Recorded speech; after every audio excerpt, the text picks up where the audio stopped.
They clapped when my sister got promoted. When I came back from war, no one was there to meet me. Just a voicemail from Dad saying, "You're always busy." Like I'd skipped lunch, not survived hell. My name is Colleen Walsh. Before I share how I led some of the most classified missions the US military has ever executed, how I uncovered betrayal from inside my own family, and how I survived being forgotten, please do one thing. Backhand index pointing right, drop a listening in the comments or tell me where you're watching from. Because telling the truth out loud gets a little easier when you know someone out there is hearing it. My mother once told me, gently, over coffee, "Not everyone is meant to be exceptional, sweetheart. Someone has to support the stars." I was 19, just commissioned, uniform stiff, chest full of pride, and her words shattered something inside me. Not with cruelty, but with quiet certainty. From that moment, I started noticing the silence more than the praise. Not outright rejection, but omission. When Erica earned a new title, they shouted it from the rooftops. When I came back from a mission that didn't officially exist, I got nothing. No one asked where I'd been. No one wanted to know. We were a Fort Campbell family, raised on base rules and military ritual. My father Roy, colonel in the Air Force. My mother Marilyn, combat medic turned disciplinarian. My younger brother, a fast-rising major.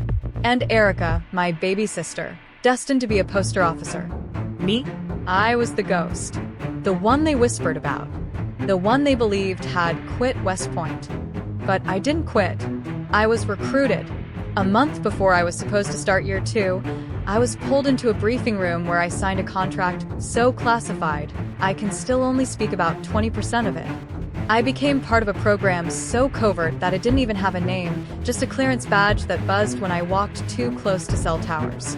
No photos, no ceremony, no public record, just shadows and sand.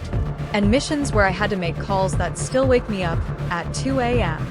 For 2 decades, I was overseas, more than home. But when I did come home, it was like I didn't exist. They'd send me invites to weddings, promotions, and birthdays, always late. Always after the RSVP deadline. Maybe they assumed I wouldn't come. Maybe they hoped I wouldn't. My medals were in a box in the garage. My chair at Thanksgiving? Given to a neighbor's son because he got into law school. I ate by the sink. Alone. When I deployed, I wrote letters that never got a response.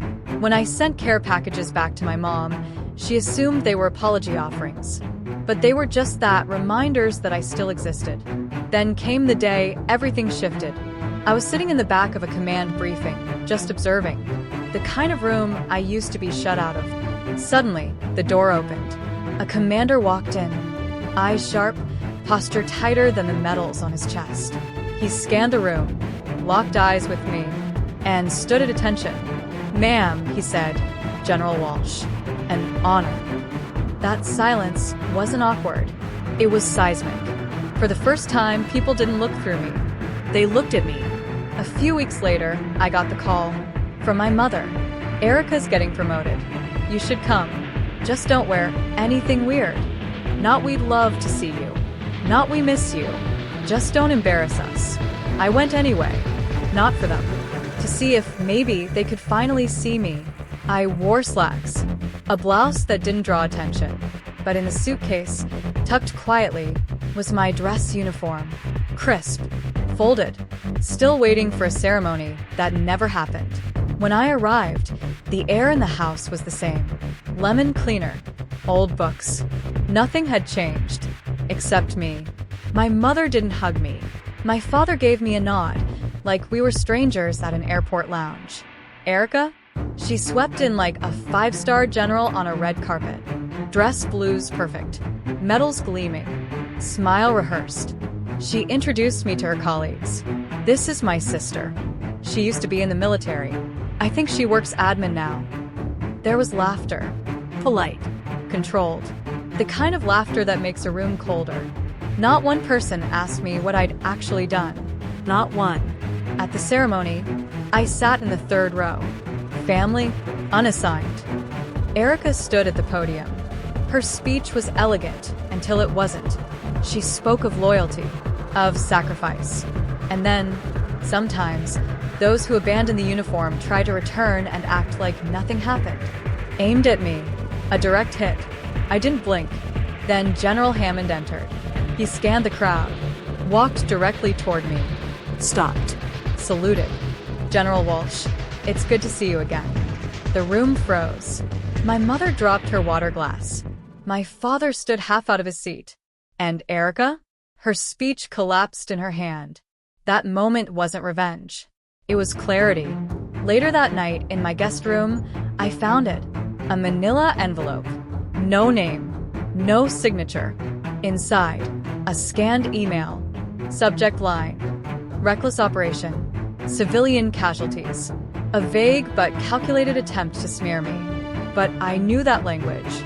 It came straight from an after-action report only 3 people had seen. One of them was Erica. When I confronted her, she didn't flinch. Because you weren't supposed to win, she said. You left. I stayed. I worked my way up, and they still talked about you. Her voice cracked, not with malice, with exhaustion. That night, I sat awake until dawn.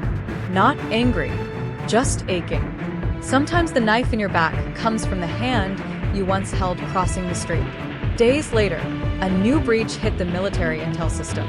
A classified operation I'd led in Syria suddenly leaked online, and the trail traced to a laptop previously assigned to me, a device I hadn't touched in 5 years. But someone else had. Erica had left her login credentials active on the base, and someone used that opening. The real enemy? A strategist named Derek Glade, the same man I'd shut down during a campaign in Mosul after he'd ordered a reckless civilian sweep.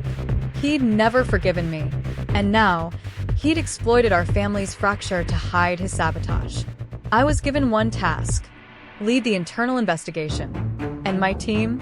My mother. My father. Erica. It was the coldest room I've ever worked in. Colder than any bunker. But the truth doesn't need warmth. It just needs light. And slowly, it surfaced. Glade had embedded a dormant Trojan years ago. Erica's mishandled email triggered it. The system unraveled from within. When my mother found a folder I'd left behind, filled with redacted reports and handwritten notes, she handed it to me silently. I thought you were hiding, she said. Now I think you were surviving. Erica submitted a written confession. She wasn't prosecuted, but she lost promotion eligibility for 5 years. At the final meeting, my father stood up. I owe an apology, especially to Colleen, he said. I let medals blind me to character. For the first time, I saw shame in his eyes, and something like pride. At a strategy conference weeks later, I finally told my story. For the first time in public, I admitted I had overridden a strike order to protect children. It nearly cost me everything, and I would do it again. I wasn't there to be admired. I was there to show that leadership isn't about title, it's about weight, and the courage to carry it. At the end, I called Erica to the stage. She said, I thought standing tall was the point, but real honor is knowing who to learn from, even when that person is the one you tried to outrun. The room stood, not for me, for redemption. A month later, I invited my family to the old house. No speeches, no decorations, just a table. and truth. I told them everything. What I'd done, what I'd seen, what I'd survived. My father asked, "Why didn't you tell us?" I said, "Because you never asked, and if you had, you wouldn't have believed me." I handed Erica the original email, not to shame her, but to remind her words have weight. She didn't apologize. She placed her hand on my shoulder. And it was enough. Now I live a quiet life. I advise NATO. I teach once a month at Fort Campbell. Erica never misses a class. One day, she handed me a birthday cake. 3 words written in blue icing. General. Sister. Teacher. I don't need medals. I don't need to be the family favorite. I just needed to be seen. If this story meant something to you, please drop a comment. Let me know where it hit home. And if you want more stories like this, ones they never wanted to be told, subscribe. Because your voice matters. And so does hers.